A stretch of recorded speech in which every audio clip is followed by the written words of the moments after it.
Okay, hello, folks. We're live. I'm in Louisiana. We are here for Fandango Friday. I am in Louisiana. I can't say it. Louisiana is one of those words that's hard to say. Um, Bumpy Road Brewery, Jesse, is in New Hampshire. Jean Pierre, the Beverage Ramble, is in Georgia. James P. Madonna is in New Jersey. And Jason is way out west in Washington State. So we have the West, the North, and the South. Now, I hope some other people join in from the greatest part of the United States, the South. I'm just kidding. All right. Anyway, I'm just shooting flamethrowers out there. All right. Anyway, we're doing Fandango Friday, and James P. Madonna is going to start us off with a Fandango amount of Fandango-ishness.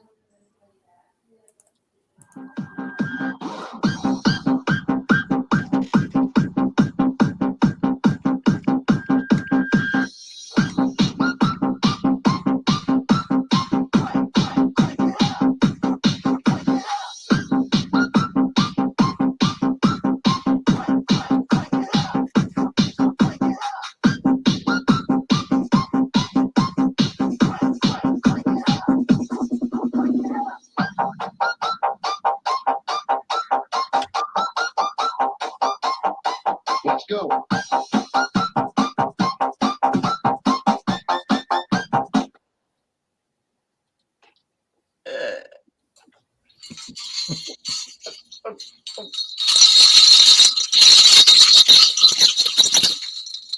Take that, miscellaneous.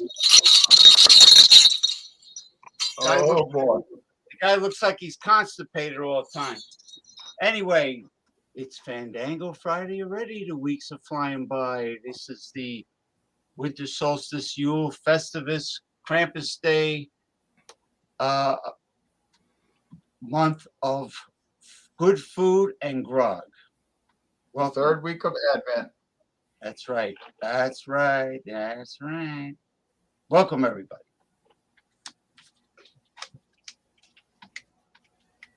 What James means to say is that he's offering an invitation to meet him at the George Washington Bridge. All right. Now, I have a bucket. And this bucket is a 99 brand bucket, but there's no 99 brand bucket in a 99 brand liqueurs in there because I drank them all. So this bucket's going to be shook. It's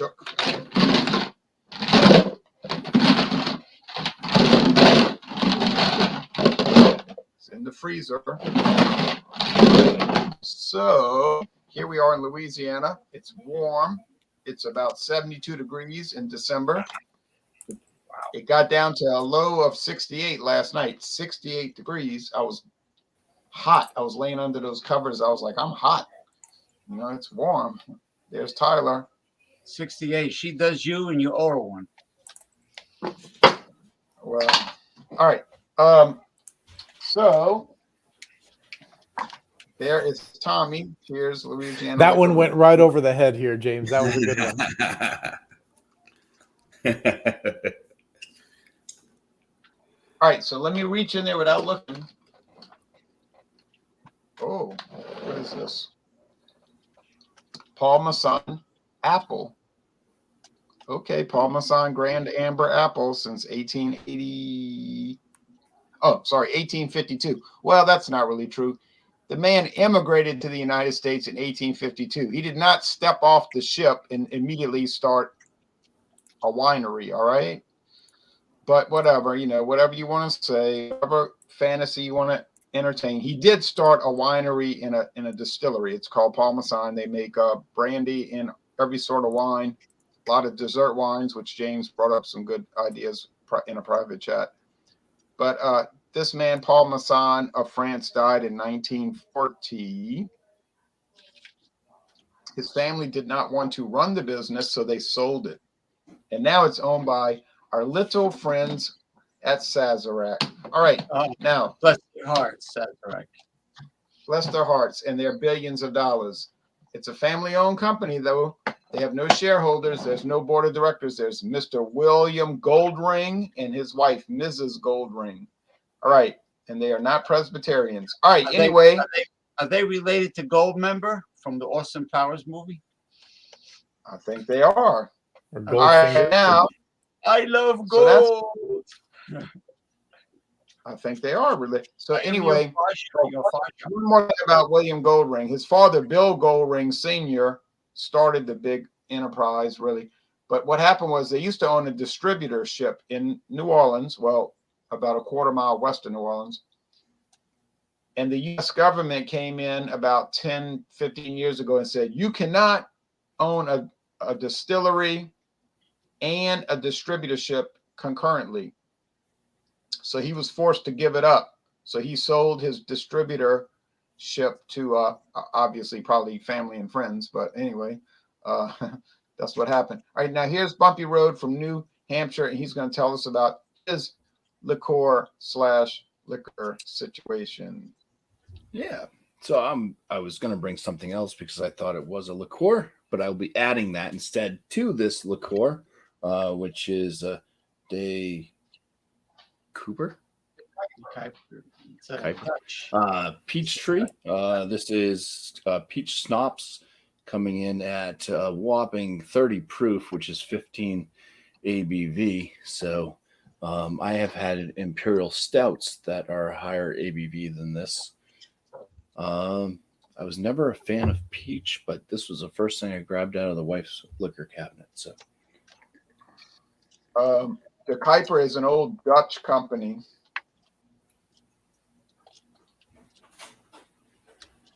it smells like peaches. A little bit candy-like. Some very sweet peaches. And a no in the background. All right. I heard that. No. Should I drink some? Video games, huh? Yes, you knew it. Yes. No, let's see. I'm going to try to type in this information. Let's see. The Parmesan apple is 54 proof. Okay, let's see. 54 proof. Brought up the website, so I'm gonna go back to the comments, y'all. But I just like James P. Madonna says, like trying to run a switchboard. It's also kind of like trying to juggle Jello. Yeah, juggle Jello. All I was gonna say is this tastes a lot like a peach Jolly Rancher. Peach Jolly Rancher, 54 proof. Okay, so now we have the Kuiper. Walmart sells a lot of that, and it's the Kuiper Peach. And what's the proof again? 30.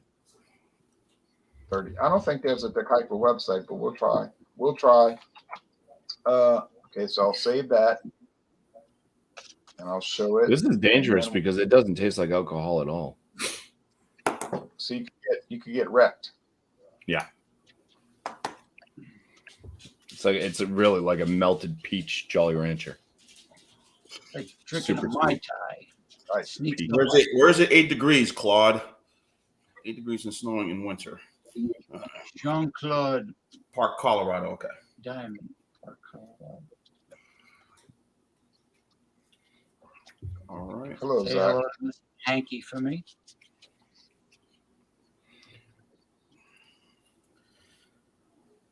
His and hers. Yeah. When I mix it later on with the brandy I'm bringing, then that's a different story. This definitely tastes like alcohol. Yeah. Oh yeah. XO too. All right, Jean-Pierre, the beverage and cigar ramble.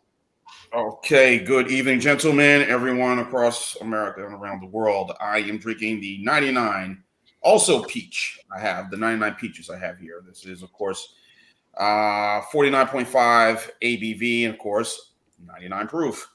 So that is what I am sipping on tonight. I was gonna do the guava. I had that, but I had that the other night, and it was something to sip on. You know, the end of the day. It was Wednesday night. So There's a 99 guava. there's a guava flavor. There's a guava I don't think was it from. I think it might have been 99. The 99 folks here, but anyway, Oh yeah, this is probably. my peach, clear. Like the other 99, I think the other flavors I've had, I thought again very suspect about what I was going to try, but so far I've been very pleased with all of their things, and I think I might be pleased with this one. So I'll have my feelings and thoughts when I'm sipping on this. Jean-Pierre, I have a question for you.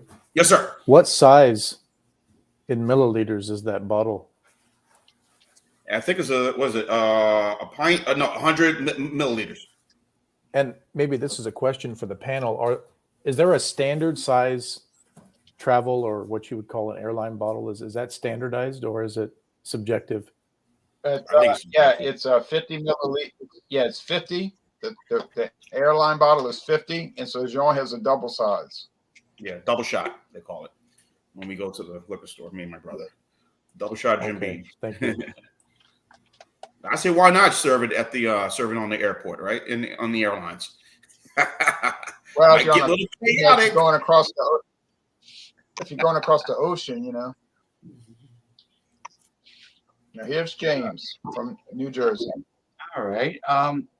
This company has a very unique, interesting website, which I posted in the private. It's Dr. McGillicuddy's Menthol Mint. Dr. McGillicuddy, no relation to Mrs. McGillicuddy from the Honeymooners.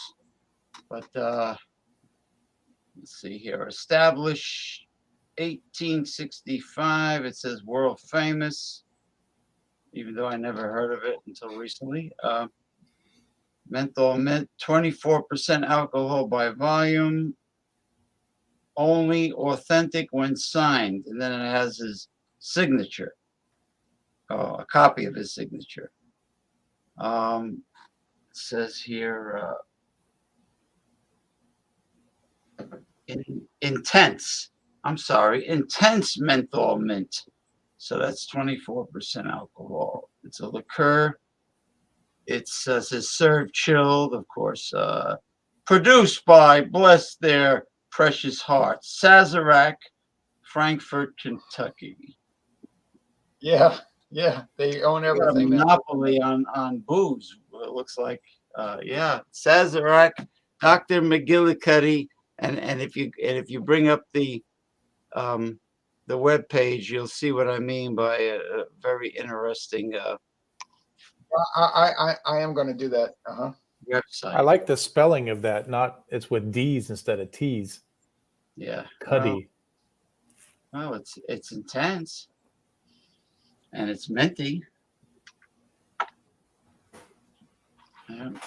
And right now we're just presenting our product, right? Yeah. Okay. Yeah. All right. So that's it.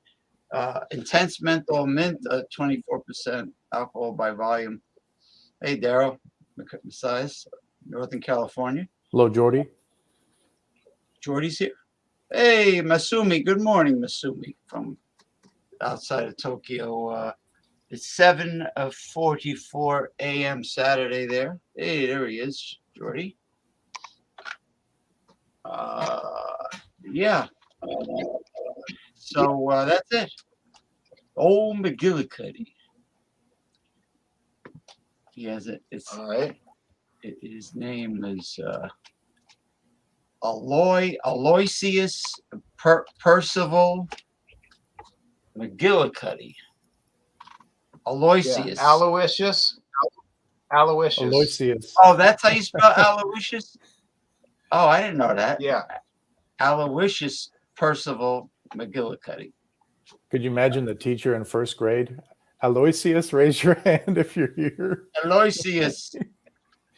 That's funny. And I like the old saloon, the old-fashioned saloon drawing below.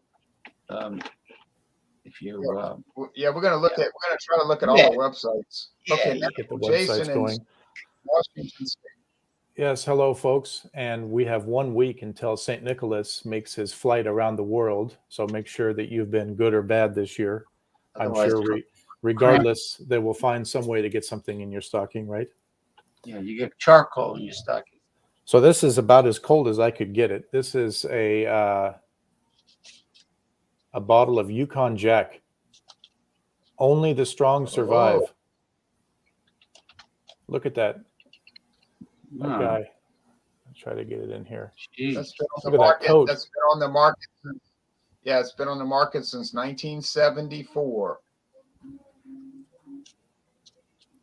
So I'll pour some in here and I'll give some information about this. I'm a late addition to Fandango Friday. It's always, you almost would call me a wild card every time, given the time of day. But the time of year we're in sort of allows me to have a little more freedom in my working day. So it is always a pleasure to join you.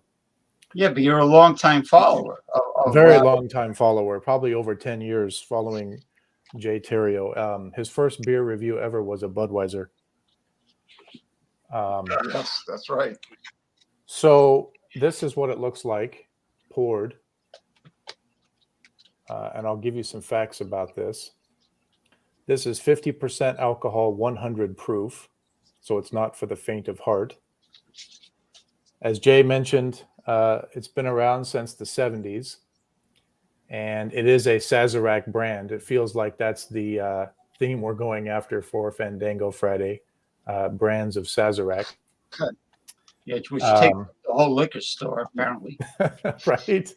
But this apparently, according to information I have, was acquired in 2018 by Sazerac and is now manufactured in Valleyfield, Quebec.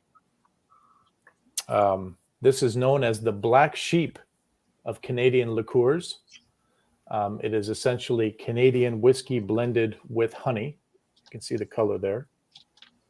And it's also made in a drink called a snake bite, which is some Yukon Jack and a dash of lime. I have never had that.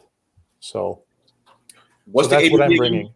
What's the ABV, Jason? I'm sorry. It's 50%, 50%. And the proof? 100 proof. Oh, Let me show you the bottle again. Nice. You almost need to be wearing a coat like this to represent the product accurately. That would be perfect for this time of year, if ever it gets cold here in Georgia. Look at that bear that he's staring down, right? Right. The Sazerac has an extensive line of Canadian whiskeys in their portfolio, so they're like a big-time Canadian whiskey. They even own their own distillery in Montreal. It's called I can't remember the name of the distillery, but it's in Montreal. Sazerac, Montreal, natural whiskey flavor. Okay, now what's interesting here, this says original recipe, so that must mean there are other recipes that I don't know of. There are. There's cinnamon, apple.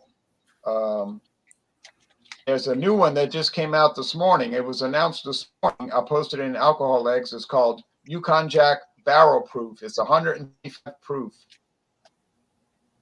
Sorry, Jay, what's the proof? You kind of broke up there. Oh, sorry. Can you hear me now? That's much better. It just had like a lapse. What's the proof? There's a new one this morning. It's called Yukon Jack Barrel, and it's 125 proof. Wow. Yeah, 125 barrel proof. It's special proof. Oh, I forgot to give you the weather. It's about 40 degrees and partly cloudy with the sun going down. Okay, I'm going to present mine now. Hopefully y'all can hear me. I hope I don't break up. If I do, I'm sorry. I cannot control the internet or this bad computer. All right. They told me I get Windows 11 if all I had to do was buy a brand new computer. No, it's their fault. It's the connection.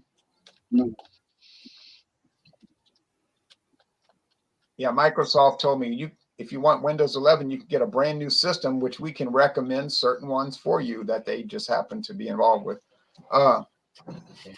Can y'all see the website? Yep.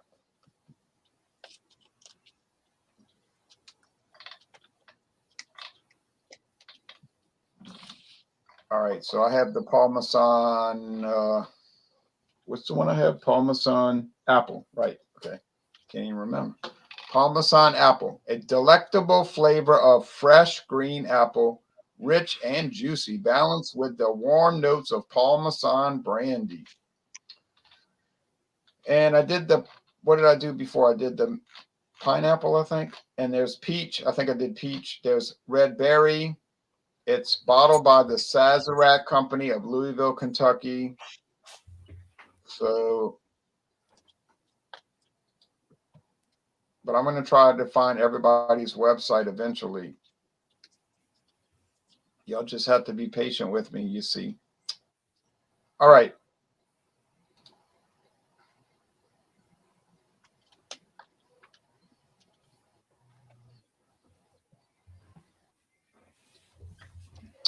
Anyway, if you can't hear me and I'm lagging, I'm sorry, but it's got well, kind of a apple juice appearance. Guess you could call that.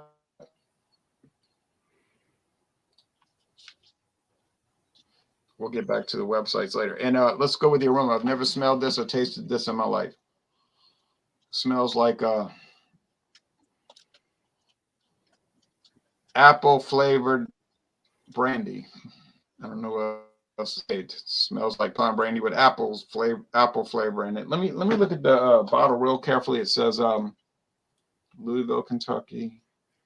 Caramel color added. Okay, that's why it's darker. It'd be clear if you didn't have that. And it says brandy, natural flavor, and caramel color added. So the flavor is natural. The color is not natural, but I guess putting sugar in a pan and browning it is sort of natural. Isn't that what caramel is? Brown sugar? Yep. Cooked. Just Eat it up.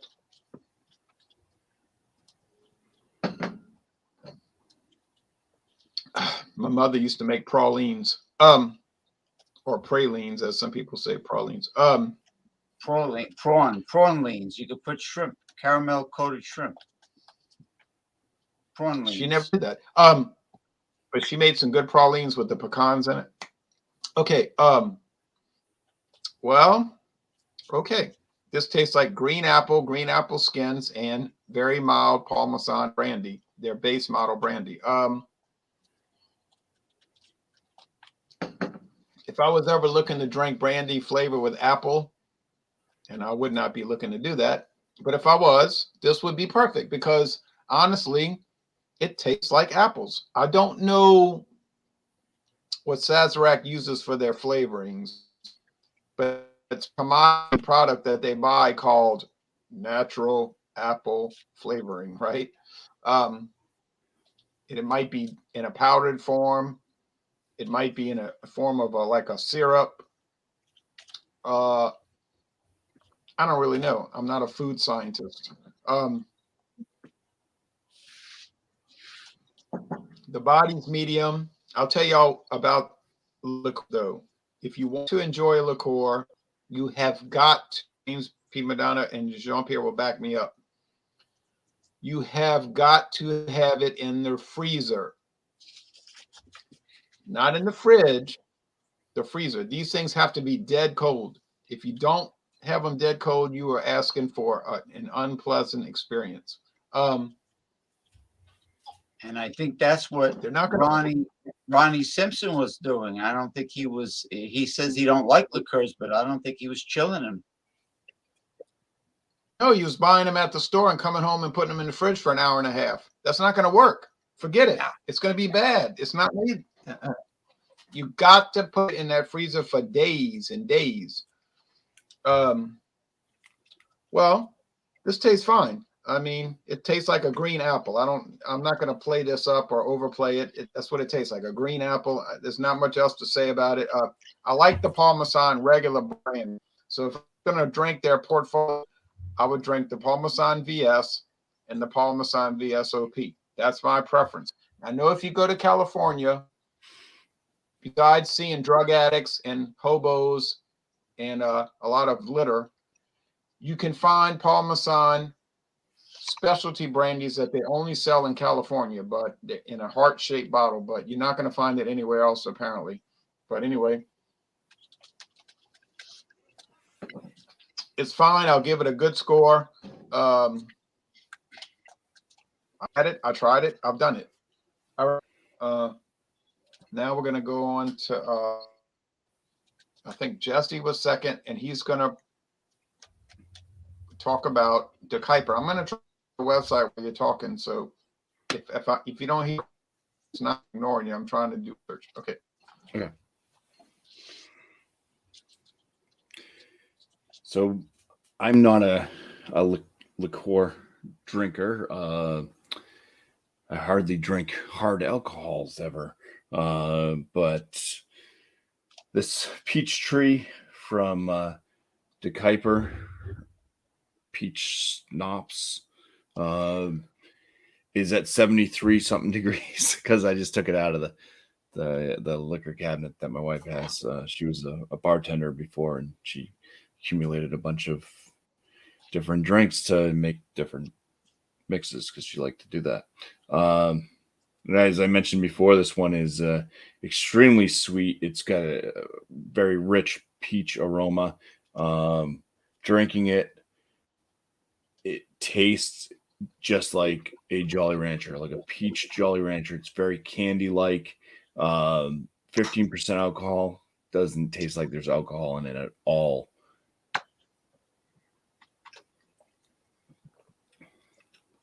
It's got a little bit of a sappy, like syrup, like texture on the palate, but it does go around. It doesn't like stick all over the place. But yeah, it does not drink like alcohol. But I'm going to add something that will. And Ron Terrio was mentioning his has brandy in it already with the apple. So I'm going to add some brandy. I can go over the flavor notes of this. I've had this just one glass of it. I've never had brandy before in my life before I picked this bottle up. And this basically has a lot of grape-like notes up front with tons of vanilla. There's lots of vanilla and then an oakiness. They talk about getting brown sugars and creamy toffee notes. I don't really get that out of this. It's an extreme burn, though. Definitely warms you up. So I'm just going to mix the two of these together and see what it comes up with. All right, Jesse, are you seeing the website here? Yep. It's a classic. And it says not to mix with E and J brandy. Oh, no, it doesn't say that. Okay. I like this format because nobody gets stuck behind the goose's head. All right. Right. Yeah, the aroma's now mixing the brandy with this. It's quite nice. You get that like very faint grape note. The vanilla still comes through with the oakiness from the barrels, and the peach is there now. Very nice. Cheers. Cheers. Cheers.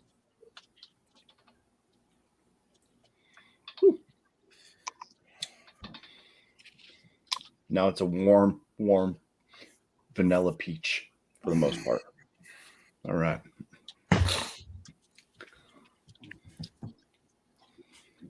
I will say, yeah, the peach flavor and aroma is pretty potent out of this Sorry.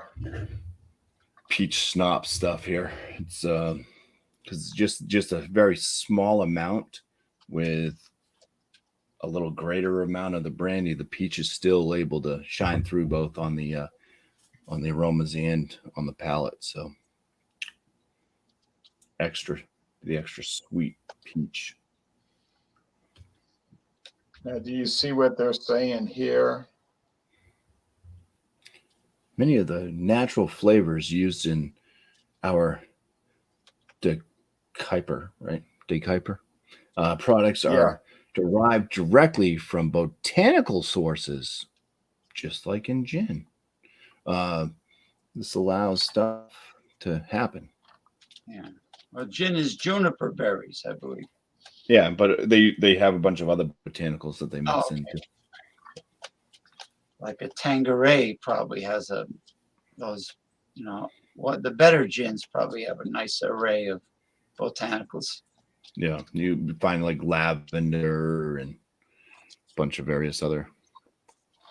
All right, so the Kuiper is a family-owned company in the Netherlands, but of course, in the United States, their distribution is controlled by Jim Beam. All right. Hey, it's not from the Sazerac or whatever. The SARS. Yeah. Sassafras. Yeah. Sassafras.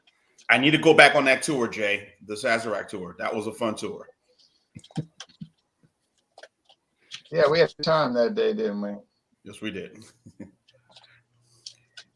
Too good of a time.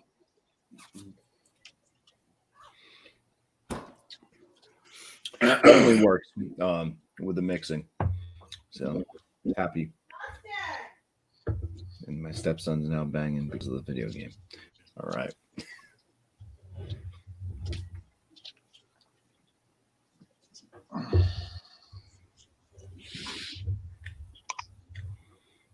Jean-Pierre. Hi. Okay. So beautiful woman. Okay. Anyway, good evening, everybody. I am drinking, of course, the 99 Peaches from 99 Brands. As I mentioned, 49.5% and 99 proof. And looking at the website right now from my laptop, obviously a very nice peachy flavor that I'm getting. And I'm looking at some of the recipes that they've done. There's a one called Just Peachy, which used 99 peaches, triple set, vodka, and sour mix. And then there's the Fuzzy Nipple Ring, used the 99 peaches and Irish cream liqueur. Now, I don't know if that would work, but if I wanted to do something like blend some peaches, in the blender, put a little ice, I could maybe pour a little of this peach thing in, and there'll be a nice little frozen cocktail. Frozen treat, mix to drink to have. And there's the peaches and mean, which is 99 peaches and cream. I don't know what that means. Is cream what? That cream liqueur or cream something? I don't know. Ice cream? I don't know. But overall, nice, very enjoyable little liqueur. It tastes like it does. Well, I don't say peach schnapps, but peach schnapps is a little more thicker. But as you all know, I'm not big on clear liquors, and Jay and everyone knows when I have a little running gag, I say no spirits. That becomes to clear liqueurs. It's just me and vodka and gin, and Everclear or whatever moonshine. We just don't see eye to eye. Interesting things happen, but give me something dark, I'm fine. But it's a nice flavor, very enjoyable. And it cost me much. Only cost me about $1.59 for this size right here. So that's pretty good. And again, I've enjoyed everything from 99 Brands. I've had the espresso. I had the grape. I was very hesitant about drinking the grape and the peanut butter one, which was also surprised me how good that was too. The peanut butter and jelly. And this is a nice, again, those drinks that they mentioned, I think the one I thought of, but that Just Peachy, the triple second of vodka and the sour mixed up might go well. So overall, not too bad from the folks at 99 Brands. I'll give my score coming up.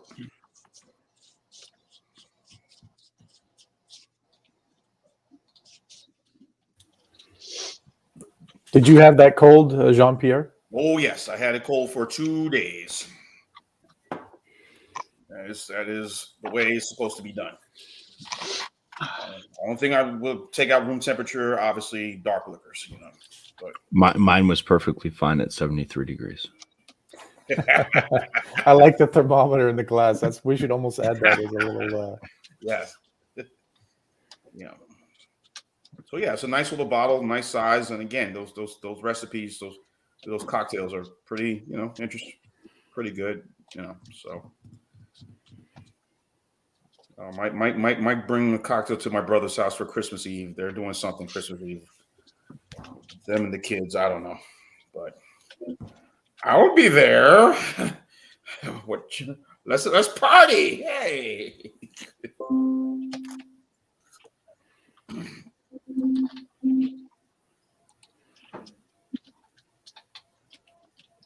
Sazerac, okay. That must be the Sazerac estate.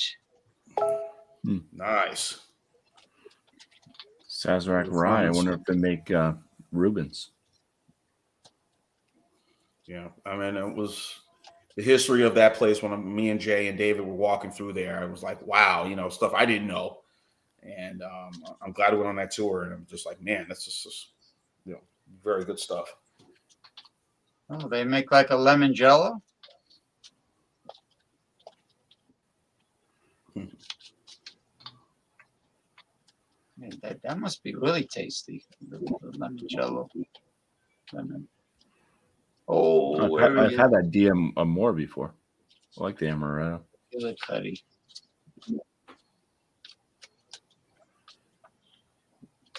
Oh, McGillicuddy.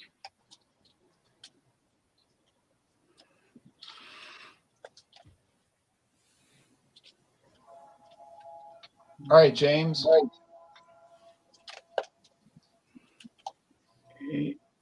Yeah.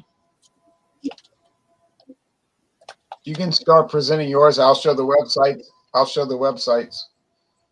Well, you got Jean-Pierre up there. Oh, I thought I had switched to you, but I'm going to switch to you. Just start talking. I'm going to switch All to right. you. All right, this is James. Welcome to Fandango Friday, everyone. My advice to you Fandango Friday fans, until I can show my liqueur, get a small baby food jar or any small glass jar, and you can freeze your liqueur, all right, in the freezer for the show. Hi, everybody. I'm James. That's my alias. James 2.0. What's going on? Some evil spirit is trying to sabotucci Fandango Friday. James, you might have to shake that bell to get the evil spirits away. Hold on. Some spirit from Bourbon Street is haunting. Oh, there we go. Oh, Dr. McGillicuddy, Sazerac brand, intense menthol mint, and the primary website reminds you of the Wild Wild West. Wild Wild West,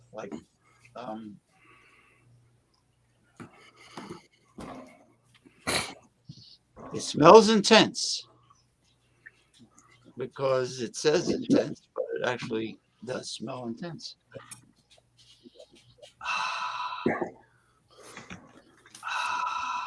Why? It's clearing my sinuses. Aloysius. Okay, James, can you read this? Can you read this?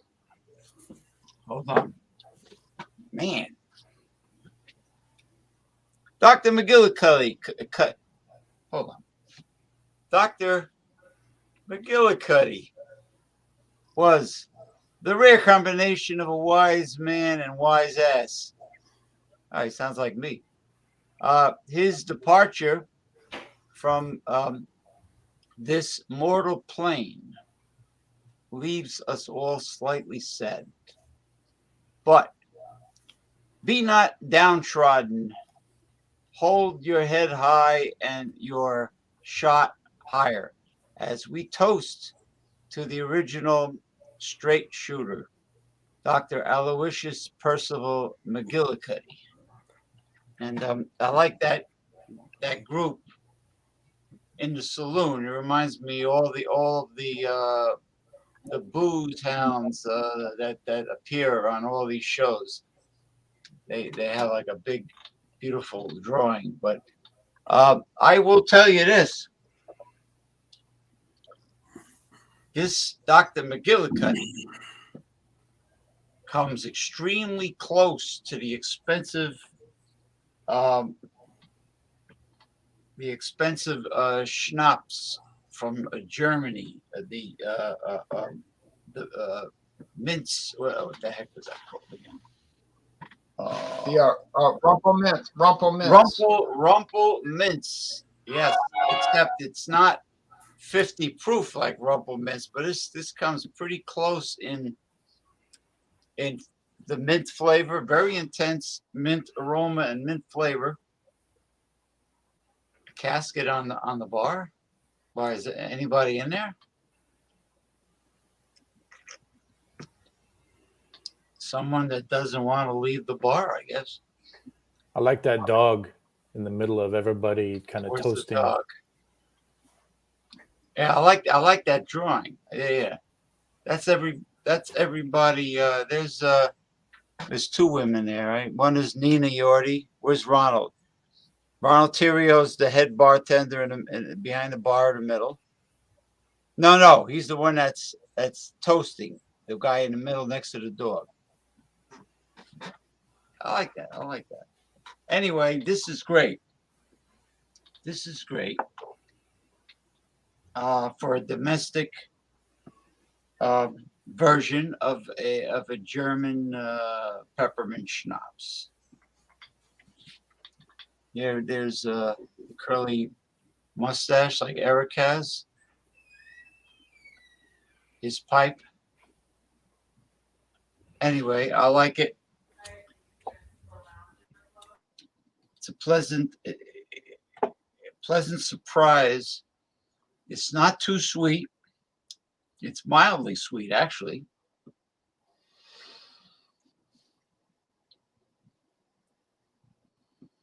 And if your stomach's bothering you, or your throat's bothering you, or they say peppermint is great for hangovers.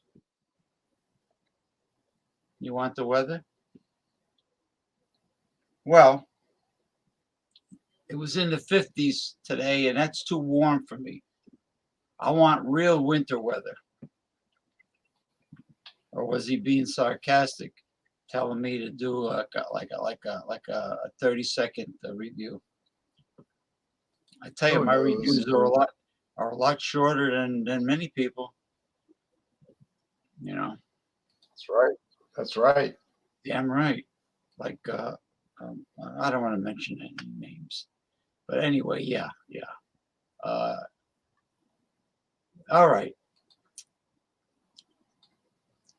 Well, it's intense mint, and I know that for those of you, speaking of mint, for those of you with aromatherapy mechanisms, infusers, whatever the hell you call them, you plug them in. All insects, including mosquitoes, hate the smell of peppermint. So if you want a good natural insect repellent, use mint.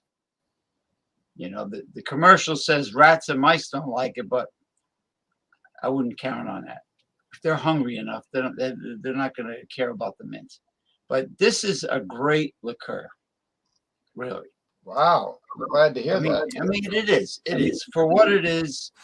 Domestic. Have you had that before, James? No, I never had it before. Have you heard of it before? Never heard of it before. Even though it says world famous, Dr. McGillicuddy, I never heard of it. I like the shot glass, James. I really am digging the shot glass. I like it. It's Yeah, I was small, gonna but- get rid. I was gonna get rid of it because, as Ronald Theriot knows, they etched the bikini into the glass instead of making it a real topless glass. And you know, I'm very fussy about things, and that's bothering me. But thank you if you like the glass. Yeah. Always like things on top. Top heavy things, yes. You could ask the glass how the weather's doing too, huh? Glass. Was that person being sarcastic about my review? Was he trying to say that I should do really I don't know. fast reviews? I couldn't really figure it out. I couldn't. Or does he want me to tell stories like Mr. Sutton does, like go on and on and on? Oh, he was Well, being sarcastic. Let's hope that doesn't happen. Yeah. Anyway, Don't worry about it. Kasparek made a good decision by representing this time. Okay, folks. So let me show that bottle one more time because Yeah. this is just such a great drawing. Look at that. I like it. Right? And at the bottom, which is even listed on their website, only the strong survive. I like that phrase. That's a true story, right? Hey, you have to survive that weather up there in Canada. Well, I know you're not in Canada, but Well, close enough. Yes. That About cold weather. You need something to really 80 miles or so from the border. You're Okay. close to Vancouver, British Columbia. Vancouver, British Columbia. Yeah. When you go Like, across that's the part border, of the country I really want to visit so bad. it's beautiful. Fantastic skiing in Whistler in British Columbia. Northwest. And a lot of Sasquatches. Okay, so here's what it looks like here. Okay, you can see the alcohol legs on the glass. There's also some particles in the elixir as well.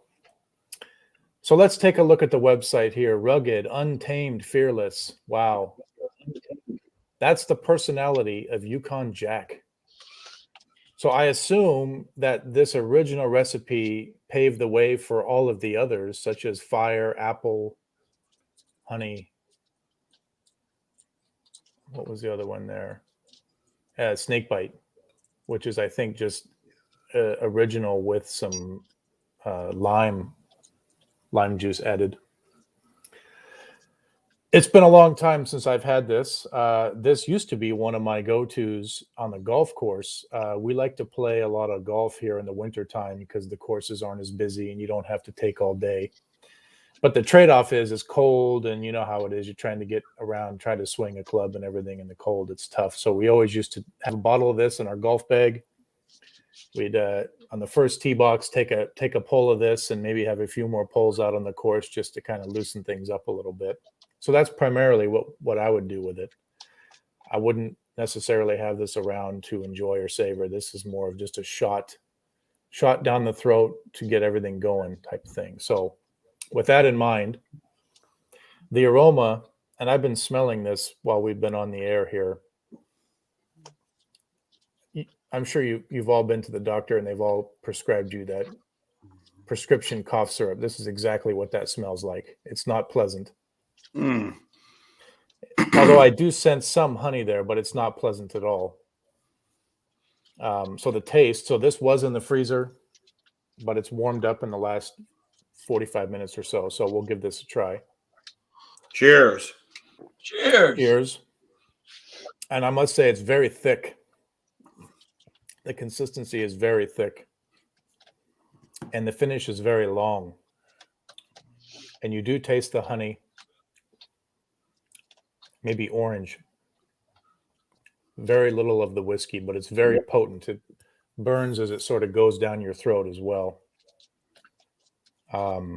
Again, back to what I was saying. It's probably not something you'd sit on and sip on. It's just sort of a one and done type thing just to kind of get things going. It's sort of what I would advise it for. There's some of the legs on the thing there. So that's sort of that's my review of it here. I'll give you a score when we come back. I see Ronald Sutton is there. Cheers, Ronald.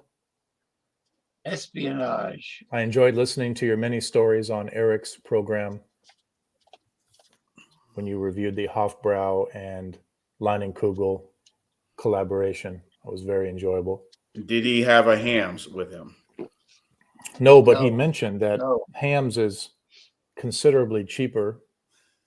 That's more of a quantity versus quality product, you might say, right? Gotcha. Does he inject his smoked ham with Ham's beer or some kind of syringe? Do you guys remember, speaking of hams, do you guys remember those old Hams beer commercials with the bear? Nope. And it was No. paddling across the lake, you know, and I've seen him on YouTube. I got a lot of family in Minnesota, and I believe, although I'm not certain, that Hams it originated in that part of the country. I don't know if it's Minnesota or Wisconsin, but the Blue Water. they Yeah, would like have that boom, boom, boom, Minneapolis. boom. In Minneapolis, right? Yeah. So all my relatives, they just load up the boats with beer and go fishing all day is what they do back before even I was born. Sadly to say, most of those folks aren't here anymore, but they sure did tell some good stories at those family reunions, you know. So Living life to the fullest. Did they do ice fishing like that grumpy old absolutely, man? yeah, They went yeah, to big, shanties and ice fishing. that's a big deal back there for sure. But you know, global warming. Can you trust the ice? Can you drive? I mean, they used to drive their trucks right on the lake, right? 4,000 or 5,000 pound vehicles. They'd have structures set up for 3-4 months of the year. It was fun going out there and visiting them when I was younger, little boy. So, cheers, everyone. I'll give you my review when we come back. My score. Yeah. Yeah, Hams is the Twin Cities, St. Paul and Minneapolis, right? Yep. On the Mississippi, The Blue Waters. the upper part of the Mississippi. Yeah, it's that from the land of sky blue waters, right? That's right. Yeah. 1,001 lakes, 10,000 lakes, something like that.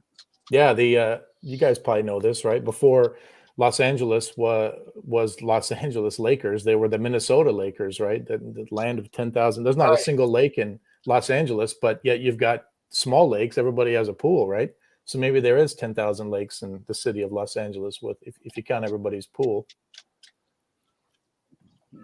Lake Tahoe on the border of California and Nevada. Yeah, when I went to Minneapolis a few years ago, there was a parking garage, but the parking garage was the old Minneapolis Lakers auditorium arena, and all the cars were on the ground, but the bleachers were still up all around the bleachers and the scoreboard.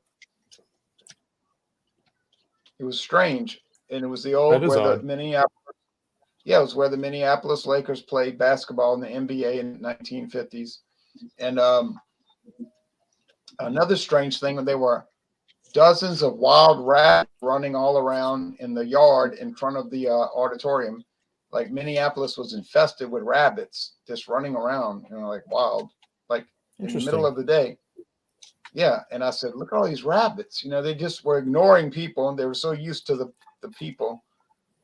They were just hopping everywhere. And I said, oh, man, I bet these rabbits are tearing up you could see they were digging everywhere and tearing up everything. And that's how my hometown, back home, we had rabbits in the front yard, backyard, all over. The kids think, oh, look at those cute rabbits and stuff. But all the homeowners say, get out of here. You're destroying my flowers and my roses and everything, That's what South Florida homeowners are saying about the green iguanas. It's infested. I used to have beautiful ornamental cabbage in the front garden, ornamental cabbage. But the rabbits stripped it to the stalk. Now, the rabbit that used to hang out in the backyard has suddenly disappeared since the approach of Orangey. Orangey's got the toothpick in her teeth right now. Yeah, when Orangey took over the yard, the rabbit disappeared. And but I'll tell you a funny story. Last night, Orangey was crying to come in at 10:38 p.m. I said, all right, because I knew she was going to not stop. So I let her come in. So she jumped on the bed next to me. She's laying next to mine, what this stray cat does. So then around 12:30, I hear, meow, meow, meow, meow. I know it's not her because she's laying next to me. So she doesn't even react. She's just laying there like she's. And I looked outside the window, and there was a male big black cat with white paws sitting outside the window crying to come in. Meow, meow, meow. I said, now, you're not coming in. I told the cat, get out of here. Go away. But I'm saying to myself, if this cat's laying next to me and hears this male cat screeching and makes no reaction, what is that telling you? She's not interested. She's familiar. No, that's telling me she knows this cat. Because usually they go crazy if they hear another animal, but she just laid there like, oh yeah, I know him. He comes around sometimes. But he's looking for action. And I heard a bunch of commotion under the house about weeks ago, a bunch of fighting and hissing, and then I heard Orangey going, meow. I said, uh-oh. Pepe Le Pew. Right? Pepe Le Pew is in town. Well, female cats make really spooky, strange sounds when they're propagating. That's all I got to say. Oh, she was making some weird noises. But anyway, you ain't coming in this house and getting on this bed. If I'd have opened that door, that cat would have come in and got on the bed right next to Orangey, and I'd have said, oh no. Oh, talking about Orangey, now she's right outside the window crying. All right. Oh. Score. I hear you. All right. Score. All right.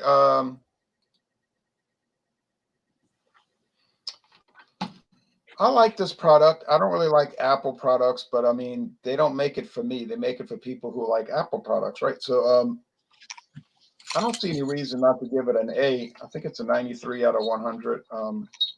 It's good. It's a good price. You can get it at Walmart for $9.99 a bottle. I'm talking about the big bottle. I got it for 49 cents. No complaints, So yeah, it's great. All right. Now we're going to go on to the Kuiper Peach, and I'm very curious to see what Jesse, who doesn't have a lot of experience with these things, says. So, yeah, very interesting product. Like I said, for something that's 15% ABV, it doesn't taste like alcohol at all. It's a bit on the sweeter side. So to me, this one's not a straight drinker. This is more of a mixer type product. You can definitely drink it straight if you want, but it's just like drinking melted peach Jolly Ranchers for the most part. And I think eventually you're going to get kind of sick of that. So yeah, maybe a better mixer than it is just to drink alone. But for what it was, as far as the aromas and the flavors, pretty damn good. I'd scored it like a 94 out of 100, just as a drink alone thing. I think if it definitely had some more booziness to it and wasn't as sweet, it would be more of a straight up, drink by itself. Or maybe if I had it chilled, nice cold, but I don't know. Oh yeah. But I definitely, since doing this, I'm glad I did it, because that brandy that I bought is a bit harsh. You can kind of enjoy it and just sip on it, but mixing this peach tree stuff into it has made the brandy a bit easier to swallow as well. It just added that extra sweetness, kind of gets you past a little bit of that alcohol burn, and adds some extra flavors to the whole get up. So yeah, 94 out of 100. I don't see that as a bad score for. Well, I'm not sure what the price is on this. I didn't purchase it. This is my wife's doing. So I see those at Walmart. They run about $11. Yep. Inexpensive. Yep. From an old Dutch family. Okay, thank you. And we're going to come back for promos. Okay. Cheers. Cheers. Sorry. The 99 Peaches, very good, enjoyable. Still got some, like I said, sipping on it little by little. I think it would be better to mix it with one of the recipes than consuming it by itself. That would probably be it. The others, they were good by themselves, but this one I would definitely mix it with one of those recipes that they listed on the website. So I'm going to give this 90 out of 100. So that is my score. Yeah, I think it's better to chase it with something than sipping it by itself. So that's just my view of it. And I guess, like you said, Jay, we'll go around and do our promo. So Okay, let's see what this comment is.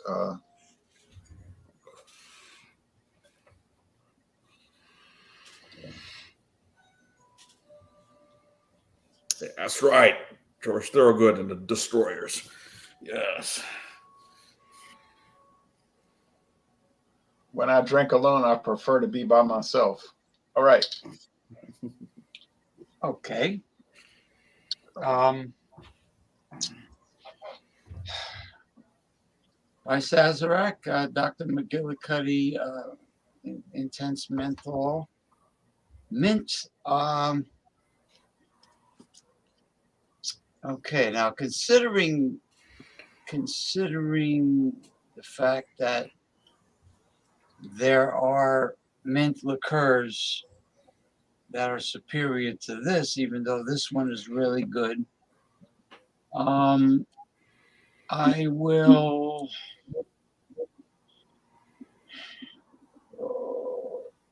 Let me be fair about it.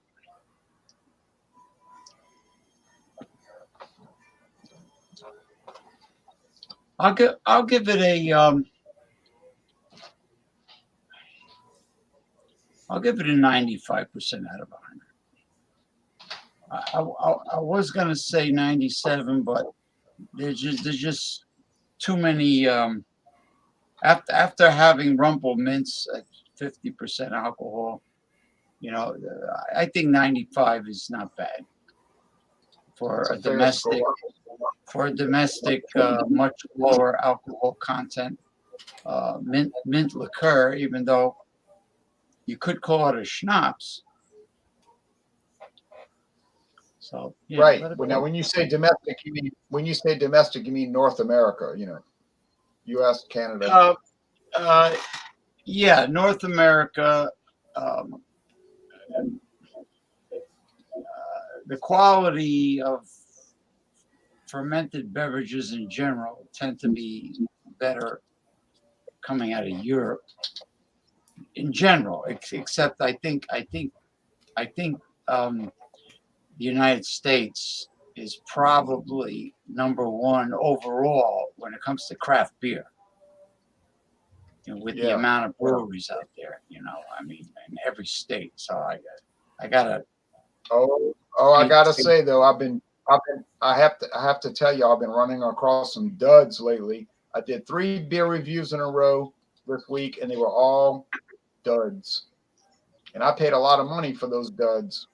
Well, I was talking to BC on my show about the fact that there are some domestic craft beers that have really elaborate artwork on their label, and they look very enticing by looking at the can or the label on the bottle.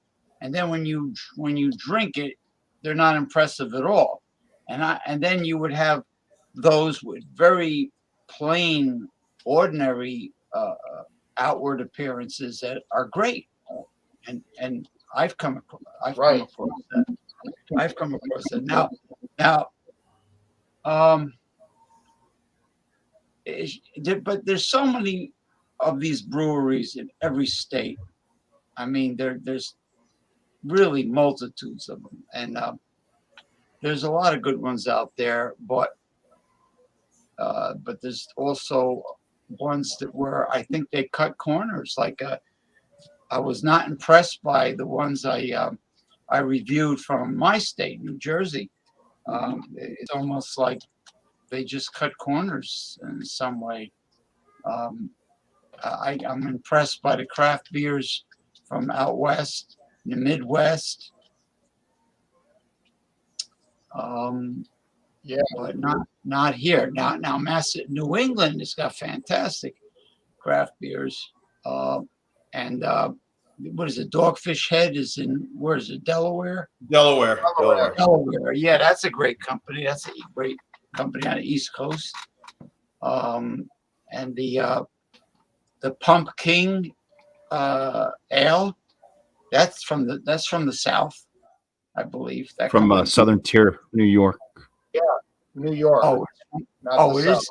Oh, it is New York. Pumpkin. Oh, okay. I'm sorry. So anyway, yeah. Would that I'm be impressed. something, James? Let's say you're getting ready to go out, right? Yeah. And you're ready to meet. Maybe it's a first date or someone that you've recently started dating. Yeah. Well, if Before it's a you first date, we're gonna meet for coffee. I'm not buying no dinner for somebody I don't know. Okay, so let's say it's a Yeah, it's second gonna be date. a lunch or a coffee and a croissant or a muffin or something. So maybe the second date is lunch then, right? Before you pick her up, you just slam a little bit of this down. The mint freshens the breath. It's a bit like a toothpaste in a glass, so to speak, right? Yeah, it could work.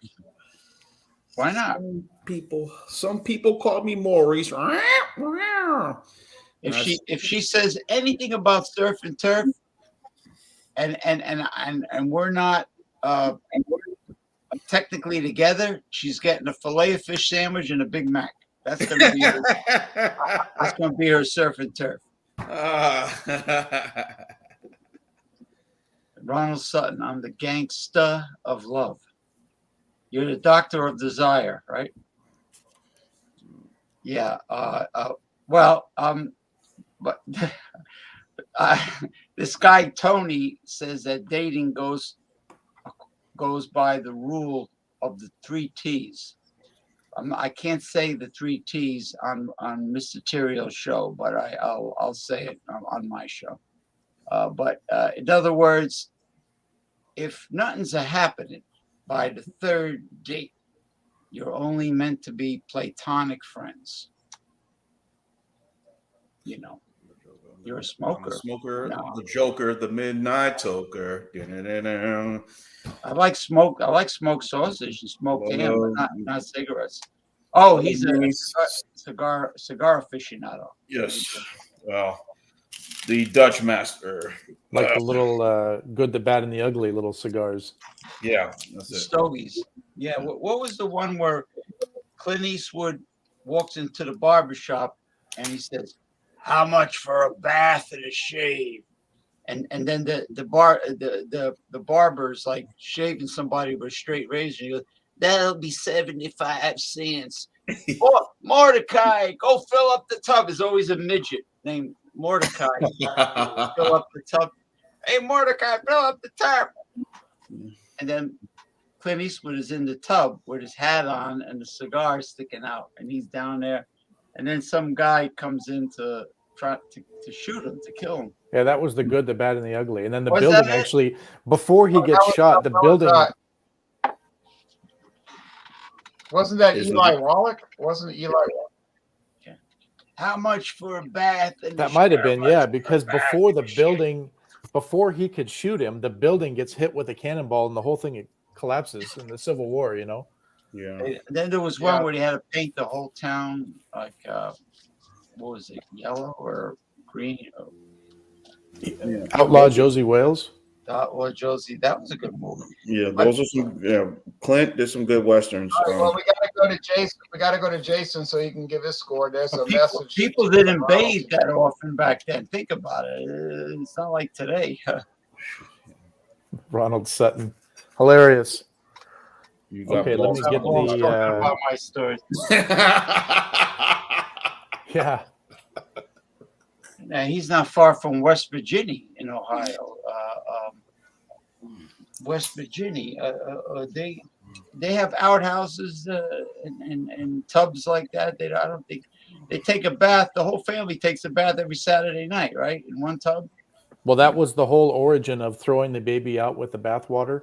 The whole family would have a bath, and it would go from oldest to youngest, and you would give the baby the bath at the very end, and the bath water was so dirty that the baby might get just thrown out with the bath water, right? So the whole phrase, don't throw the baby out with the bath Ugh. water, Ugh, yuck. that's where that came from. Talk about sanitation. Maron. Yeah. Maron. Back to this, right? Only the strong survive. Well, I have survived, so I must be pretty strong. Now, this bottle, I just opened it for the show. This is probably going to last me a long time because I have two ways of scoring this. You could score it as I sip on it right now in my home, or you could score it on the first tee of a golf course when it's about 35 degrees outside, right? And that's how I normally enjoy to drink it. So scoring it as I drink it right now, I'm going to give it an 80 out of 100. It's not great. It's not great. However, my wife's over here adding some commentary. However, if I was on the first tee of a golf course and it was 35 degrees and my buddies were all sitting there pulling on the bottle, it's 100 out of 100 every day. Right? So I think that the setting and how and where and when you drink it is important when rating things. But for right now, for where it is at this moment, it's an 80 out of 100. Oh, do they have frozen golf tournaments in Washington? Do they do? Yeah, we call it like a snow bowl, right? So we go out there and they essentially, you're playing on temporary tees and temporary greens. So you're not really screwing up the course too much. And you're mainly just out there Just goofy, trying to having fun. Just having getting fun. some fresh air. Yeah. I miss the football games when they used to slide around this ice and snow, like, in Minnesota, Green Bay, Oh, yeah. Chicago, Soldier Field in Okay, Chicago. so you said 80. You said 88. 88. No, 80. Oh, But- 80. Oh, golly. Yeah, 80. But like I said, right, the environment has a lot to play in the scoring. If you caught me on the first tee of a golf course and it was 35 degrees outside, I'd say this is 100 because it warms you. It's very warming, but it's not very pleasant. Hey, Jason, how far are you from Chambers Bay, where they did the Chambers US Bay, Open? I played that golf course. Yeah. Everybody criticized it. I thought it was cool when they had the U.S. Open there. I thought it was different. I It was actually unique. went It to. was kind of weird, Yeah. but I liked the course with the train going through each time.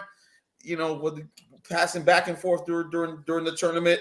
I enjoyed it. I thought it was a great tournament. But everybody, all the elitist golfers, like, oh, that's the worst course ever. No, I'll give you my feedback not only from the tournament because we went to the U.S. Open, but I've played the course as well. So from a viewer's perspective, it's not a great golf course to go watch a golf tournament on. There's no shade to be had, and of course, the weather in Washington State in the summertime can be rather hit and miss. But it just happened to be every day that the U.S. Open was played in the second week in June in the year 2015. Every day was about 90 degrees, and Yikes. there was absolutely no shade to be had at all. So it was for that reason alone, it was not a great experience. Now, playing the course, they don't allow any golf carts, so it's walking only. Okay, and it's very hilly, a lot of terrain, and a lot of distance between holes. So they say that you walk almost 10 miles playing 18 holes there. And yes, I agree. Two different perspectives. Playing it is fantastic. The fairways are very wide. They kind of have this bowl effect. So if you kind of hit a bad shot, it'll kind of funnel into the middle of the fairway. And it's not cheap either. I did go with some vendors of ours that they were paying for the rounds, but I think it was around $300 if you were to pay for a round of golf there. But I'm about where I live now. This course is probably west of Tacoma, Washington. So it's probably about an hour and a half drive from my house to the course. So I'm not too close, but not too far away either. So Okay. Yeah. And I see that Jack Bandit, where am I from? The problem is I'm like a mixed blender.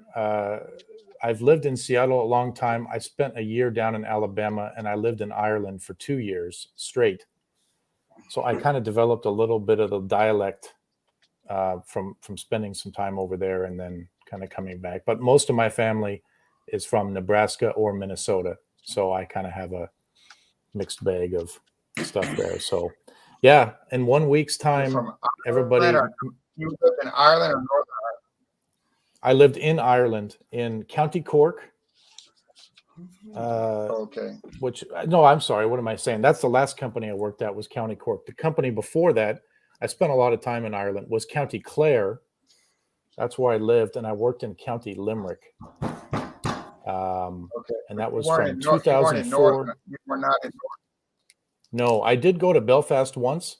We decided, a couple of the guys that I was working with over there, we were on a project. We decided, let's drive to Belfast. Well, the roads are not great. You know, it took about 5 hours to go about 120 miles. But we spent the night in Belfast and then we came back. So that's in the north there. Yeah. So it was a good experience from 2004 to 2006, which is quite a long time ago. Now you start adding up those years, but yeah. Have you had this before, Jay? Yukon Jack? Yes. I did Yukon Jack and I did Yukon Jack Fire and a Yukon Jack Apple. I can get all three: Fire, Apple, and the original. I cannot get the barrel proof yet. I cannot get the cinnamon, but I mean, I probably could run across them. You know. All right, now I do promos because people got to go. We're on over an hour. All right, this is to James P. Madonna. Oh, first thing, this is the best gift in the world. Like James P. Madonna said, it always tastes better when it's free. After the Hurricane Ida, which we're still trying to recover from, it's like a fiasco around here. We were sitting next door in their patio, and the girl, she's like 59 years old. She tells me, no, 57. She tells me, I got this liquor that I bought at an estate sale. I said, I'll look at it. And she brings it out to me. And she says, I paid $1 for it, $1. I said, well, how do you like it? She said, I never tried it. I'm never going to drink it. I said, why not?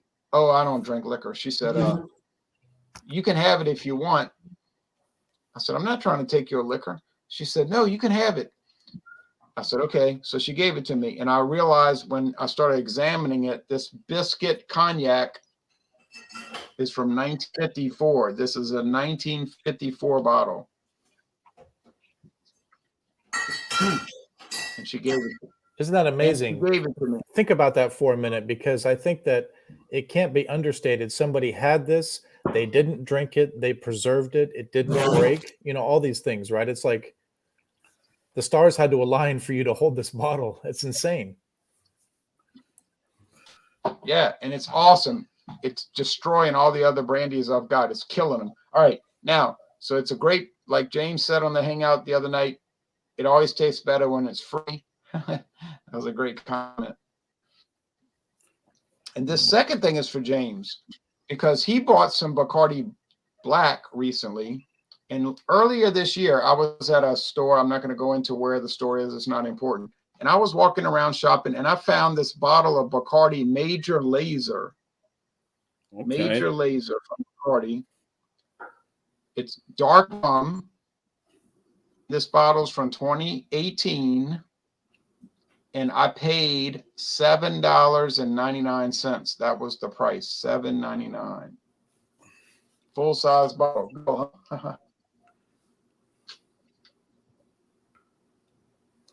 That's nice. And it is really good, really good. And tomorrow morning I'm going to do more brandy cognac taste challenges. I got biscuit versus some other victims. I'll say victims because it's going to kill them. And so anyway, we're going to go to the what the hell? Yeah, what the hell is going on? Oh, here it comes. Yes, sir. Naked Jay, here it comes. Ah, me pickle. Ah, me pickle. Pickle flavored vodka. I'm sure it would be awesome. Jay, please, when I come down and visit you, hopefully you still have it. I gotta sip that, man, because I can't find it up here in Georgia. Yeah, I don't know if they still make it or not make it. All right. So anyway, it smells like Kunel. Smells like Kunel. Garlic pickle barrel pickle. All right. It's showing. I'm sorry. Jesse. Bumpy Road Brewery. You got any promos or anything, Jesse? Well, you can make your own pickled vodka. You just got to do a tincture with a jar of dill pickles, and I added Scotch bonnets to this as well. So it's a very spicy dill pickle vodka. Makes awesome spicy Bloody Marys. Promos, I got my 50-point inspections. Those videos come out on Wednesdays and Fridays. That's where I take a beer and do a tasting on it and break it down to a score of 0 to 50. And then I have my live stream on Monday, 8 p.m. Eastern Standard Time on my channel, Bumpy Road Brewery. And that live stream is called New Brew. So I just asked that panel members bring a beer that they've never had before. And the show goes on. It's kind of like an off air. Everybody gets to just chat it out. And I'll also just ask the panel some random questions throughout here and there. Cheers. Thanks for having me on. I do have to make it to Alex's thing here too. So if I do end up dropping off, well, have a good. All right, Jesse. Have a good meal. Merry Christmas. If I don't see you, Merry Christmas. Get up a sky. Yes. Merry Christmas. Merry Christmas. All right. Okay. Jay, this was fun as always. Everybody on the panel, great time tonight. Hopefully the last beer review I did was the Terrapin Chocolate Moohoo Stout, the Moohoo Terrapin Moohoo Chocolate Milk Stout. So still got the Winter Warmer by Samuel Smith. I still have that. So tomorrow, really, I don't got much going on. I already did what I was supposed to do today with the post office. So I'm going to sleep pretty much, and then I'm going to try to upload some reviews. Again, I got the Celebrator. I got the stout that our good friend Wayne has sent us. Jay, you reviewed it. I'm going to review it on my channel. Yeah. The winter, again, the same as Winter Warmer. And also, I picked this up the other day, and I'm sure I know you've reviewed this already. The Baltic Porter from our friends in Russia. Their porter. I'll be reviewing that. So next couple of days, there'll be some reviews. Stout Sunday. I just say question mark. Knowing me, I'll be looking for something tomorrow, out and about tomorrow. So I have to host it, so I have to decide which stout I'm going to bring. Yeah. So, and that is it. And so if I know Friday will be Christmas Eve. I don't know if there's going to be a Christmas Eve Fandango. Fandango Friday. But I gotta check. But I gotta check the mass schedule, so it could be later, depending when they have church. I'll probably be at my brother's house. I'll bring my laptop, and if we do, I'll go in one of the rooms and just kind of yap with y'all, and so. Okay. But yes, if everyone, if I don't see y'all, Merry Christmas. Cheers, Jean-Pierre. Merry Christmas. You too. Happy holidays to you. Merry Christmas. Happy Festivus. Happy Festivus for the rest of us. Die Hard is a Christmas movie. That's all I'm going to say. Well, this month is very touching to the cockles of my heart, since Krampus Day has passed. Winter solstice, Yule, and Festivus is coming. Everyone's commentary likes to block my mug, but that's okay as long as my head is showing. I look forward to doing my show Sunday, which is Keto King's Beer and Barbecue Banter. This week's show will be with BC Beer Reviews. And when they can make it, usually Eric Fraunfelter and Geordie from Scotland show up, as well as others. Jason will be occupied this weekend. Jason Cleveland is my usual co-host, along with BC, but he's my primary co-host, but he is busy with holiday events with family, so he's coming back after the holidays. And That's right, James. I might just add that I am attending an event where I will get something for free, which is a gift. So that is taken priority over the show because yes, something free has been given you to me. cannot look a gift horse in the mouth unless it's crap. If somebody's offering you crap, Hey, as long as crap comes with a receipt, then I'm okay with it. yeah, but I won't eat crap. Actually, I will be showing crap when. Oh, go ahead, Ronald. No, I was saying if he has a receipt, he can exchange it for something better. Oh, I get it. Oh, yeah, that's right. It's always wise to save the receipts of all gifts. But I will be showing an example of crap on my Chislers Hall of Shame Sunday. I will be naming the name and showing the product and explaining why it should not be on the shelf. And then next week, I will make an attempt to be on Fandango Friday on location. I won't be home. And there's a good chance I will be bringing eggnog on the show. So, but I won't be, I won't be home. Me too, James. Me too. Eggnog. Yep. I won't be home. I won't have any of my bells and whistles and antics and sound effects because I won't be home.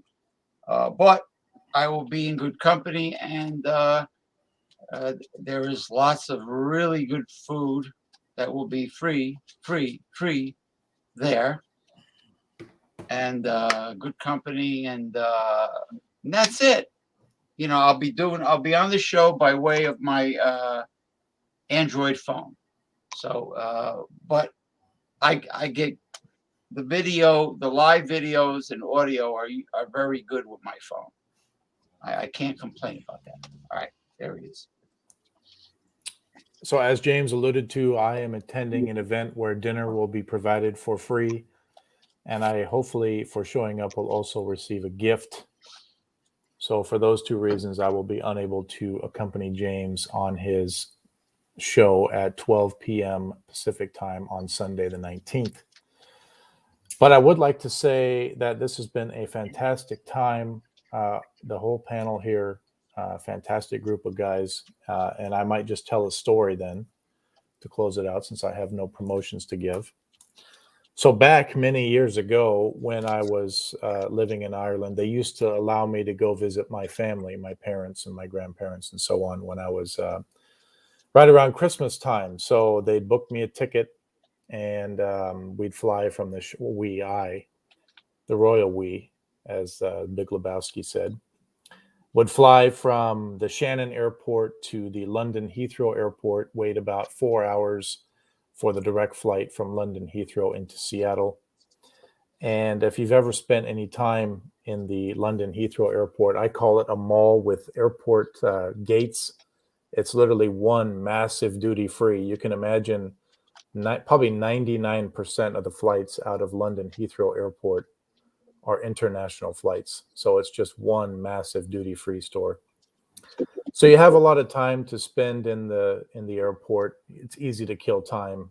This is back in like 2004, 2005. So before the age of smartphones where you could download a movie and watch it on your phone and everything. So you really had to, back in the real time when you had to talk to people, say hi to someone, get to know them, that kind of thing. And I sort of miss those days. But anyway, board the airplane. I didn't buy anything duty free. Probably my mistake because the deals were pretty good. But you're buying in pounds, and the conversion rate to dollars at the time was about 1.8 to 1. So, your dollar just didn't go very far at the time. So I didn't buy anything. But anyway, the company was always very nice. They would always give us, when flying internationally, you could fly one level above the back of the airplane, which was called like Economy Plus.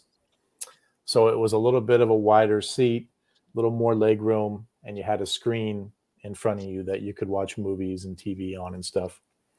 And I remember when they came by, now this is true, I think still today, when you fly internationally, the alcohol is free. I think that's still the case. Certainly was back then. They would come by and they say, what would you like to drink? And, at the time I was a fan of gin and tonic. So I would always order a gin and tonic. Right. And the stewardess was very kind. She's like, look, it's the end of the year. We got to clear out all this booze for inventory purposes. Right. How many would you like? Normally I used to take maybe one or a double. And I said, well, I don't know, how many can I have? As many as you want, right? This is death, right? This is bad news because it's about an 8-hour flight. So how much would you take, right? So I said, look, I'll have wine with my dinner because they serve you dinner. So she's like, okay, it's a little bottle of wine, probably, which would equate to about a half a bottle, probably 375 ml. So I said, I'll take red wine with my dinner. And why don't you give me 6 little airline bottles there and a couple of cans, the small little like Schweppes cans or whatever of the tonic water, and a couple of glasses of ice or whatever, right? So, I mean, I was 26 or something, 27 years old at the time. Man, you're just knocking them back, right? You're feeling great. Yeah, bring on dinner. Why don't you bring me some more gin and tonic, right? And all this sounded like a great idea. And then you got about 4 hours left to fly because they clear out dinner and everything else. And then they dim all the lights in the airplane. And I tell you, I said, all right, it's probably good for me to take a nap because I got 4 hours more of flying. And, my buddy's picking me up and taking me home and all this stuff, plus the time change and everything, So I think I probably woke up with about 2 hours left. The entire plane is dark because everybody's sleeping. And I was so thirsty. I mean, that was a rookie mistake on my move. I forgot to say, can I just get like 1 or 2 bottles of water too? I woke up, it was all I could do. I was so thirsty because you're at altitude, you're tired, So long story short is that was probably one of the more miserable 2 hours of a flight left to go because I was struggling to find the airline hostesses who were all way in the back taking their breaks or whatever. Couldn't get any water, and I was just heart's pounding. You're just miserable and stuff. So just because something is free, right? There's, it doesn't mean you need to take more than your fair share, right? So right. So you paid for that greed. I paid for that greed, exactly. And then of course you land, and it's 8 hours. So you're landing at 8 o'clock at night, but it's really 4 a.m. your time. You've been flying about 24 hours. You're sort of like so tired, you're so thirsty. The whole next day was terrible. So I paid for that greed. So yeah, I guess moral of the story is maybe take just 1 more than you think you should if it's free, not 6 or 7 more than you really should be doing. So, but that was a fun trip. I had a great time. Wouldn't change anything, right? Because now I got a great story to tell. So anyway, with a week to go before Santa loads his sleigh, I just want to wish everyone a Merry Christmas, a very safe and happy holiday. And I do enjoy joining these programs, Jay, and I thank you very much for everything you do for the community. It was fun, Jason. Oh, welcome. Awesome. You're welcome. All right. Very nice. Now, James is going to close this out with a bit of music. Anytime me and my ex were at the what do you call all-inclusive resorts like Cancun or whatever, I would gorge myself.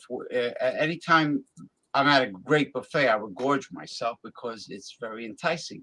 But my way around that is digestive enzymes. No bellyache, everything was fine. So as far as having the opportunity to eat free, you know, you won't get sick.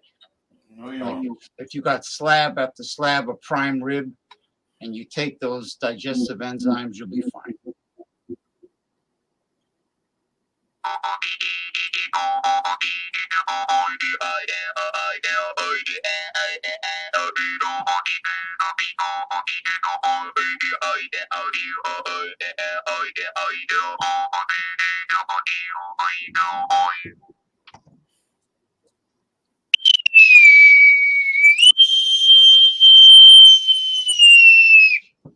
Arr!